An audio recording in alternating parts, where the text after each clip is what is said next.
ایک نام میں لیتا ہوں اور میں اس یقین کے ساتھ یہ نام لیتا ہوں کہ آپ میں سے 80% لوگ نہیں جانتے ہوں، بلکہ جب اس نام کی میں تھوڑی سی وضاحت کروں گا تو وقت کم ہے، کہیں غلط فہمی نہ ہو۔ مولا کے اہم ترین صحابیوں میں ایک ہے محمد ابن ابی بکر۔ یہ نام ہر ایک کو پتا۔ مولا نے ان کو مصر کا گورنر بنایا، یہ مصر میں گئے اور پھر وہاں پہ حاکم شام کے گورنر نے ان کو گدھے کی کھال میں سلوا کے زندہ جلا دیا۔ شخصیت بہت عظیم، لیکن مولا انہیں مصر کا گورنر نہیں بنانا چاہتے تھے۔ محبت، عقیدت، اہل بیت سے قربت اپنی جگہ، لیکن مولا کی نگاہ میں اس 22 سالہ نوجوان میں ابھی اتنی صلاحیت نہیں تھی کہ مصر جیسے صوبے کو سنبھال سکے۔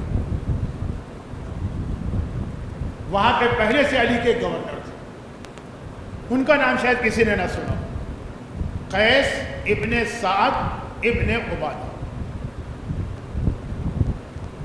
یاد رکھیے گا کہ مولا کے صحابیوں میں یہ عظیم ترین صحابیوں میں آتے ہیں، عظیم ترین۔ حاکم شام کے کچھ چاہنے والوں نے، جن میں ایک حسان ابن ثابت ہیں، بہت مشہور شاعر، لیکن علی کے خلاف، ایک مروان ابن حکم ہے، وہ تو ہر ایک کو پتہ ہے، تیسرے خلیفہ کا داماد مروان، ہر ایک کو معلوم، اور 3-4 انہوں نے قیس ابن سعد کو اتنی ٹونٹنگ کی تھی کہ وہ مدینہ چھوڑ کے کوفے مولا کے پاس چلے گئے۔ میں نہیں پڑھ سکتا، وقت نہیں ہے میرے پاس۔ جب حاکم شام معاویہ کو پتہ چلا، اس نے ان کو خط لکھا، کہا کہ اگر تم 1 لاکھ کی فوج لے کر میری مدد کے لیے آتے، 1 لاکھ کی فوج، اس زمانے کے اعتبار سے 1 لاکھ، تو مجھے اتنا فائدہ نہیں ہوتا جتنا تم نے مجھے ایک قیس کی وجہ سے نقصان پہنچایا کہ اس کو علی کے پاس بھیج دیا۔ یہ ایک آدمی 1 لاکھ کی فوج سے زیادہ بھاری، کاش تم صرف اس کو مدینے میں گوشہ نشینی میں خاموش بیٹھا رہنے دے۔ یہ دشمن کہہ رہا ہے قیس کے بارے میں، جو مومنی سے پوچھئے قیس کون قیس؟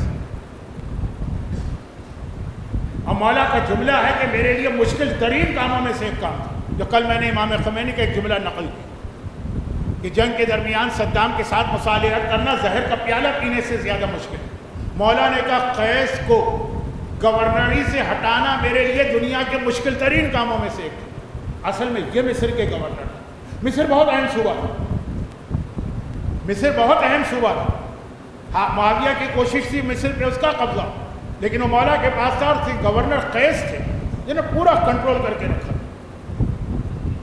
معاویہ نے میڈیا کو استعمال کیا، ایسا استعمال کیا کہ علی کے اپنے چاہنے والے قیس کے خلاف ہو گئے، پریشر ڈالا، مولا اس کو ہٹائیے، یہ ہٹائیے، اس کو ہٹائیے، کسی اور کو گورنر بنائیے، یہ محمد ابن ابی بکر کو بنائیے، یہ آپ کا بالکل پکا وفادار۔ پکا وفادار ہونا اور انتظامی صلاحیت ہونا اور۔ دیکھیے میں بہت دکھی دل کے ساتھ یہ جملہ کہہ رہا ہوں کہ کہیں محمد ابن ابی بکر کی توہین نہ ہو، جس نے مولا علی کی خاطر آگ میں زندہ جلنے کا امتحان دیا، لیکن شخصیت کی بات ہو رہی ہے کہ قیس ابن سعد۔ حاکم شام نے کیا کیا؟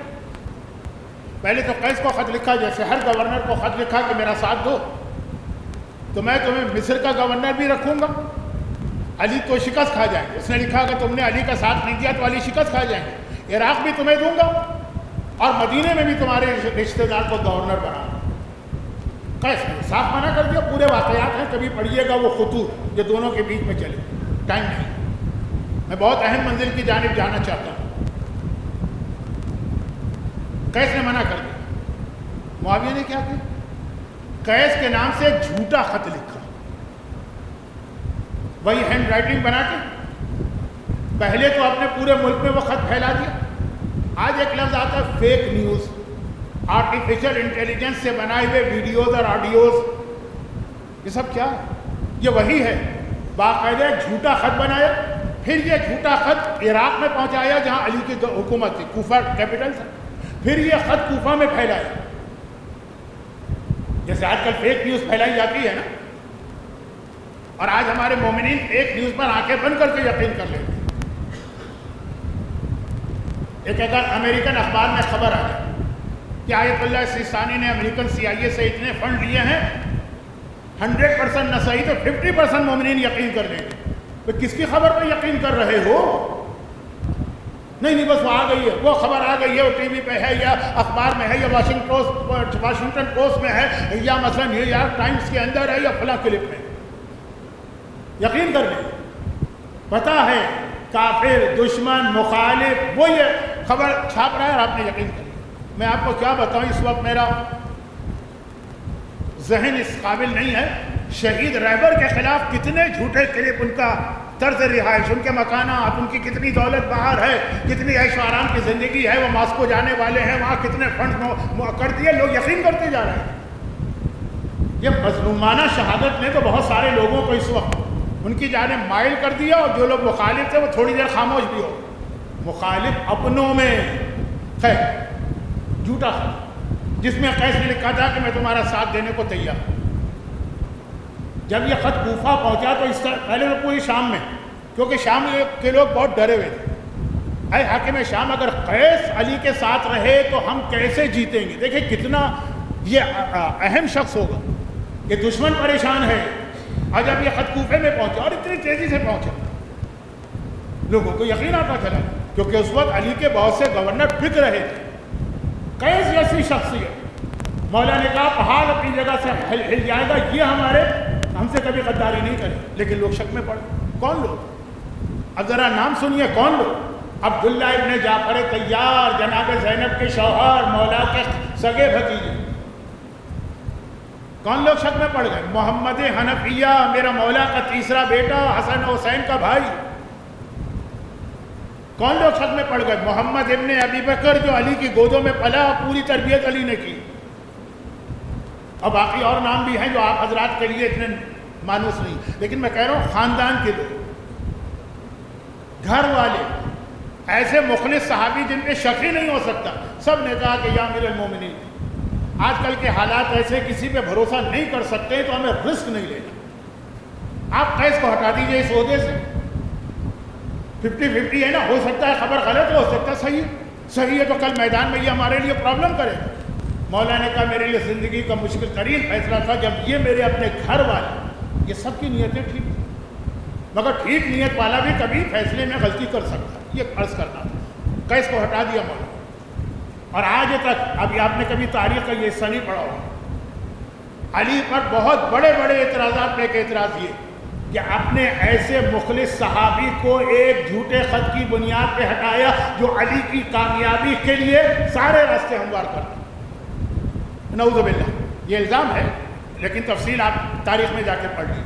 ابھی مولا کی شہادت کی تاریخیں آ رہی ہیں، مولا کی کوئی اچھی سیرت دیکھیے گا. نام یاد رکھیے، قیس ابن سعد ابن عبادہ. سعد ابن عبادہ، سعد ابن عبادہ ان کے باپ بھی ایسے ہی تھے. سارے مسلمان مانتے ہیں کہ واحد آدمی تھے جنہوں نے، یعنی جن پہ الزام بھی نہ لگ سکا کہ انہوں نے پہلے خلیفہ کی بیعت کی، مرتے دم تک بیعت نہیں کی تھی. مولا تک کے بارے میں کہا گیا کہ اس رمضان میں 3 رمضان کو جب شہزادی کی وفات ہوئی تو 6 مہینے کے بعد علی نے بیعت کر دی. ہمیں پتہ ہے ساری باتیں جھوٹی. سعد ان کے باپ اتنے پکے کہ ان پہ جھوٹا الزام بھی نہیں لگا سکا کوئی، ان کا بیٹا. لیکن بات یہ ہے بیٹے کی اور باپ کی اور علی کے نہیں، یہ بات ہے میڈیا کے غلط استعمال. تاریخ میں آپ واقعات پڑھتے گئے تھے، کتنے برے لوگ تھے، ایسا مانتے چلے گئے جھوٹے خط کو اور اس کو. اور خود آپ اپنے زمانے میں آ کے دیکھیے، آج جھوٹے آڈیو، جھوٹے ویڈیو، جھوٹی آرٹیفیشل انٹیلیجنس کے ذریعے معلومات بنائی جا رہی ہیں، پھیلائی جا رہی ہے، اور ہم میں سے بہت سے یقین کرتے چلے جا رہے ہیں. میں اس طرف تو جا ہی نہیں رہا ہوں، جو اپنی جگہ خود ایک الگ فتنہ ہے. غلط مسائل جو آج کل یوٹیوب پر، جس کے پاس ہے کیمرہ وہ یوٹیوب کے اوپر بیٹھ کے اپنی ریکارڈنگ کر دیتا ہے، مسائل بھی بیان کر رہا ہے. ہر مجتہد کی کتاب کے شروع میں لکھا ہے کہ مجتہد کا مسئلہ کہاں سے ملے. اس میں یوٹیوب آپ کو نہیں ملے گا، اس میں یہ سوشل میڈیا آپ کو نہیں ملے گا. لیکن یہ تو ایک الگ موضوع، یہ خود اپنی جگہ بہت تفصیل چاہتا ہے، اس کی مثالیں بھی. لیکن اس سے ہٹ کر جو اس وقت دنیا کے سیاسی اور ظاہری حالات، پھر میں اپنا کل کا جملہ دہرا کے ان تقاریر کو اختتام تک پہنچوں. اور وہ یہ ہے کہ جو کچھ ابھی ہمارے سامنے ہے، انگریزی میں ایک لفظ ہے، مجھے انگریزی تو آتی نہیں ہے، ٹپ آف دا آئس برگ. یہ تو خالی ابھی آغاز ہے، ابھی حالات بہت زیادہ خراب ہونے والے. خراب سے مطلب میں مظالم کی بات نہیں کر رہا، وہ مسئلہ نہیں. شیعت نے ہمیشہ سے قربانیاں دی ہیں، جہاد کیا ہے، لاشیں اٹھائے ہیں، یہ مسئلہ نہیں. مسئلہ یہ غلط خبروں پہ بھروسہ کر کے اپنے ایمان اور عقیدے کو ضائع کر دیں. دشمنوں کی بات میں آ کر اپنے مراجع اور اپنے قابل احترام علماء کے بارے میں بدگمان ہو جانا اور غلط آدمی کو مرجع بنا لینا، جو اصل مسئلہ اب آنے والا ہے. لیکن یہ بھی ایک طرف رکھیے، جو اصل میرا موضوع تھا، آپ کہیں گے مولانا تھا کیا وہ اصل موضوع؟ 4 دن سے سنتے سنتے کان پک گئے، وہ اصل موضوع آ ہی نہیں رہا. یہ 2 بہت اہم باتیں تھیں. ایک، غلط مسائل کا سوشل میڈیا کے ذریعے سے پھیلانا.